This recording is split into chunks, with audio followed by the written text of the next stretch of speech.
अब हम भक्ति की व्याख्या करेंगे।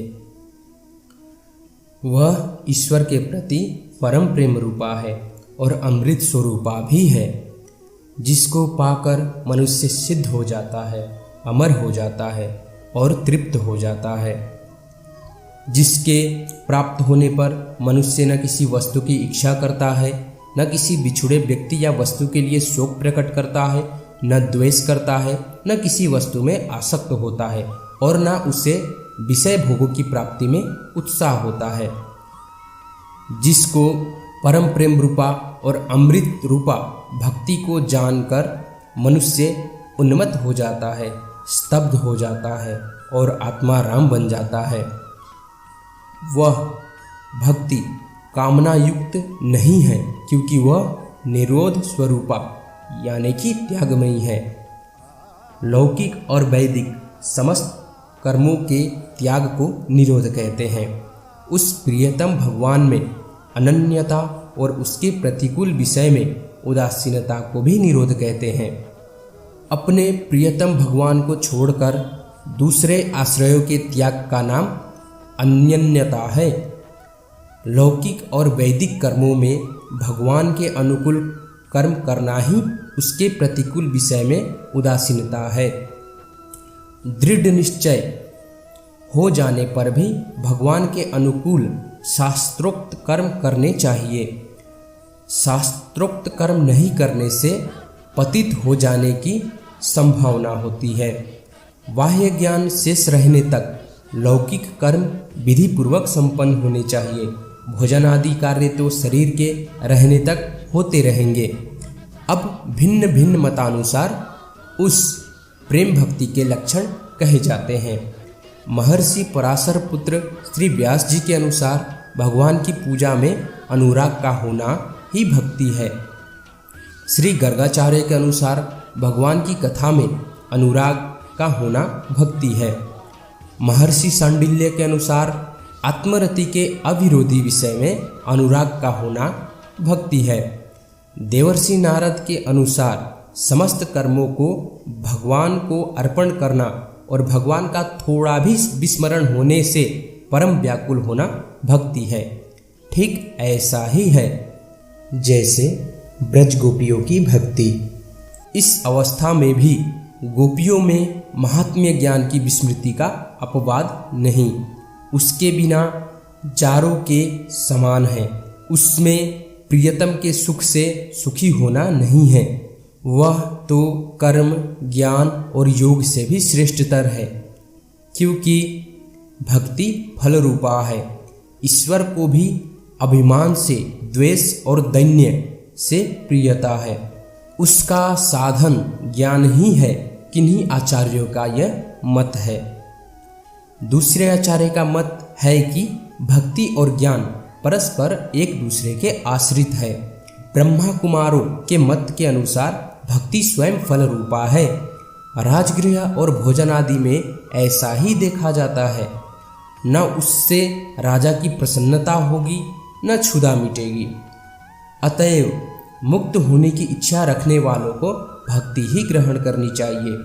आचार्यगण उस भक्ति के साधन बतलाते हैं।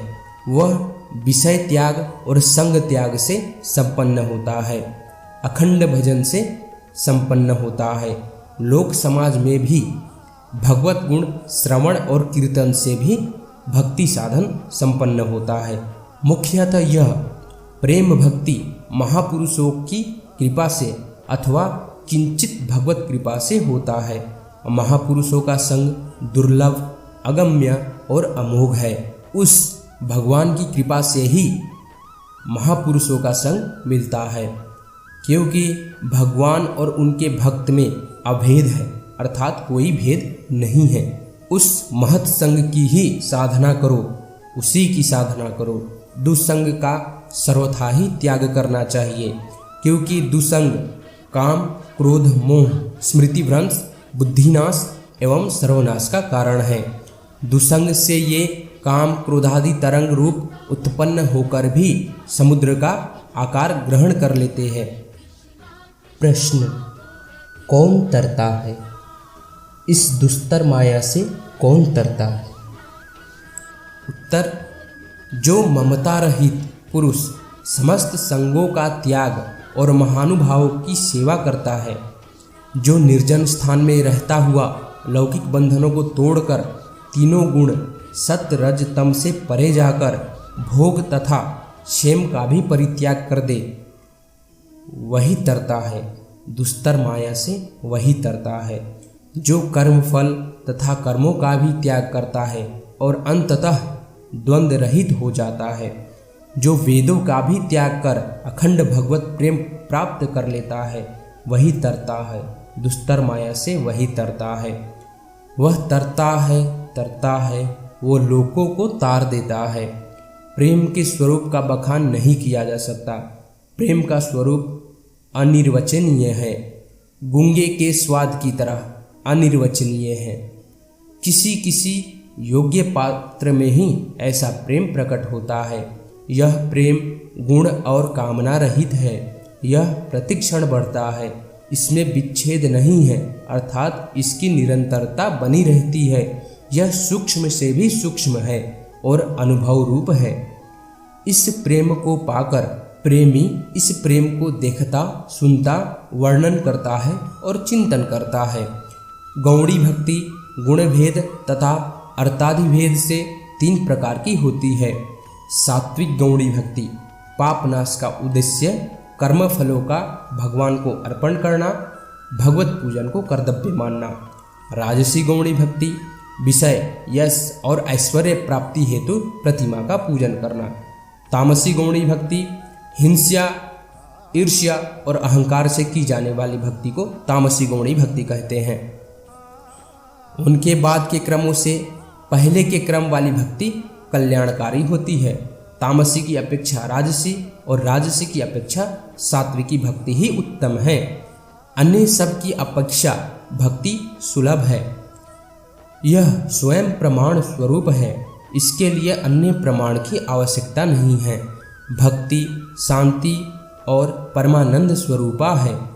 लौकिक और वैदिक समस्त कर्मों को भगवान को अर्पण कर चुके भक्त को लोक हानि की चिंता नहीं करनी चाहिए। भक्ति में सिद्धि प्राप्त होने तक लोक व्यवहार का त्याग नहीं करना चाहिए, किंतु फल का त्याग कर उस भक्ति का साधन करना चाहिए।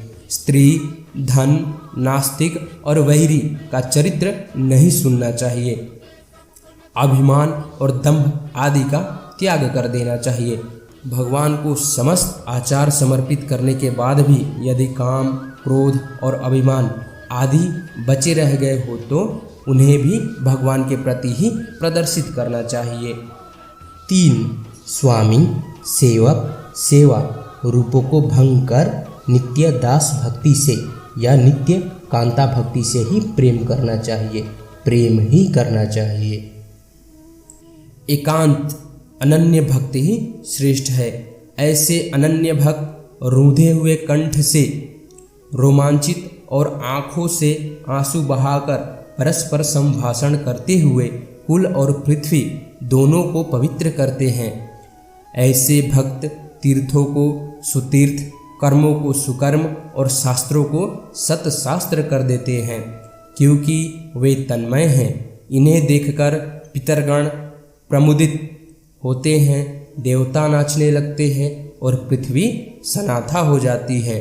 उन भक्तों में जाति, विद्या, रूप, कुल, धन और क्रियादि का भेद नहीं है, क्योंकि भक्त उनके भगवान के ही है। भक्त को वाद विवाद नहीं करना चाहिए, क्योंकि वाद विवाद बाहुल्य का अवकाश है और यह अनियत है। प्रेमा भक्ति हेतु भक्ति शास्त्र के मनन के साथ साथ वैसी प्रेरणा प्रदान करने वाले कार्य भी किए जाने चाहिए। सुख, दुख, इच्छा तथा लाभ आदि के त्याग की प्रतीक्षा में आधा क्षण भी व्यर्थ नहीं बिताना चाहिए।